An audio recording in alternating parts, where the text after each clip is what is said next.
เขาคิดทอดผู้สาวทั้งบ้านน้องให้ครั้งหนึ่งไอ้เคยไป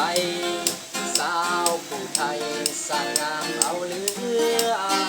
มาโคของน้องก็หวานสิเว้าเสกสรรไผก็ลงเสืออยากมายังคิดทุกเมื่อ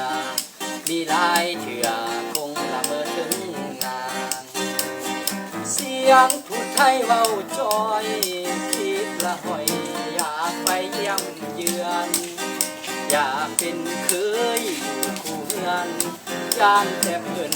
นั้นสิเหมือนไม้อยากผูกโมผูกแตงเจอยามแรงความผู้สาวแอวบางอย่าสูลืมเด้อคำอ้ายสั่งอย่าจืดอย่าจางเด้อคำมันสัญญาฟังอ้ายเด้อน้องลา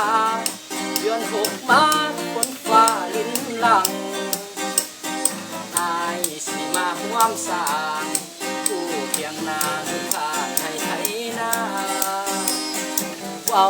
โดยความจริงเจอสาวน้องให้ชื่อคำว่าแม่นผู้เด้อสิมาหมายน้องลาให้บอกเขาว่าสิคอยอายผู้เดียวบุญสงกรานต์ปีนี้หากโชคดีอายสิไปลิ้นห่วงหากสายแน่นเหนียวนมคงได้ห่มผ้าลายพื้นเดียวแม้นมีสู้อื่นแสน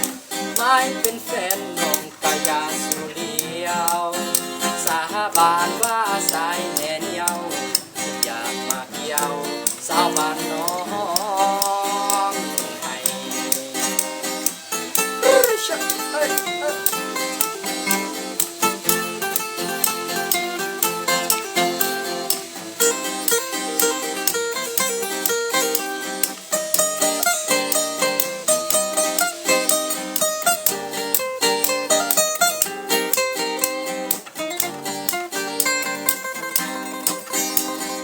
ฟังอ้ายเด้อน้องลา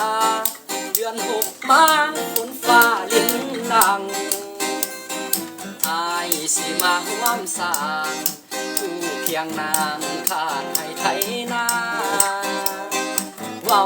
โดยความจริงเจอสาวน้องให้จือคำว่าแม่นผู้เด้อสิมาหมายน้องลาให้บอกเขาว่าสิคอยอายผู้เดียวบุญ